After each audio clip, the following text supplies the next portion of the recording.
টানা বৃষ্টিতে সৃষ্ট জলাবদ্ধতা আর যানজটে ভোগান্তি চরমে নগরবাসী। এ বিষয় নিয়ে আবহাওয়া অফিসে কথা বলছেন আবহাওয়াবিদ। সরাসরি যুক্ত হচ্ছি সেখানে।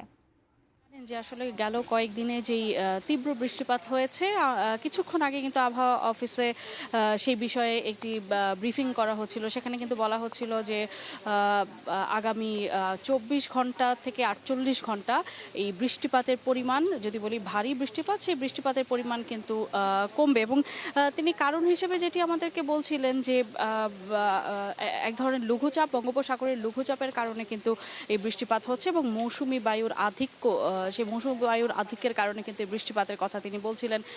তবে গেল ৭২ ঘন্টায় যে বৃষ্টি হয়েছে সেই তুলনায় আগামী ৪৮ ঘন্টা এই বৃষ্টিপাতের পরিমাণ কিছুটা কমবে এবং ১৬ তারিখ থেকে কিন্তু সেই বৃষ্টিপাত আবারও সেই মানে ভারী বর্ষণের যে আধিক্য সেটি কিন্তু বাড়বে। এবং বারবারই বলা হচ্ছে যে আগামী ২৪ ঘন্টায় চট্টগ্রাম, রাজশাহী, রংপুর, সিলেট এই কয়েকটি জেলায় কিন্তু ভারী বৃষ্টিপাত হবে।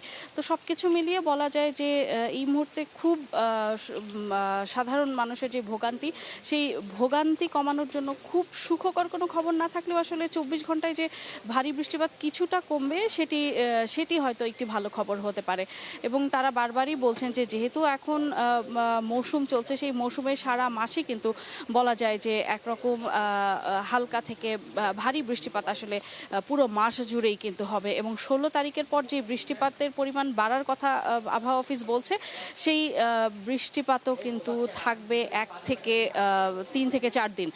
তো তেমনটাই কিন্তু আমাদেরকে জানানো হচ্ছিল। তবে গত কয়েকদিনে যেই রাজধানী জুড়ে যেই ভোগান্তি ছিল সাধারণ মানুষের, সেই ভোগান্তি কিন্তু আজকে আমরা খুব একটা দেখিনি। মানে যদি বলতে হয় বৃষ্টির ভোগান্তি আসলে আছে, কিন্তু জলাবদ্ধতা কিছু জায়গায় কিন্তু যেহেতু বৃষ্টিপাতের পরিমাণ কিছুটা কমে এসেছে, তাই সেই তুলনায় জলাবদ্ধতা অনেক এলাকায় কিন্তু আমরা আজকে সকাল থেকে দেখিনি। পাশাপাশি আরও একটি বিষয় জানিয়ে রাখতে চাই, রাজধানীতে গত ২৪ ঘন্টা থেকে শুরু করে আজকে সকাল ৯টা পর্যন্ত ১১০ মিলিমিটার বৃষ্টি কিন্তু রেকর্ড করা হয়েছিল। তো সব কিছু মিলিয়ে আবহাওয়া অফিস থেকে এই ছিল আমার কাছে সবশেষ খবরাখবর।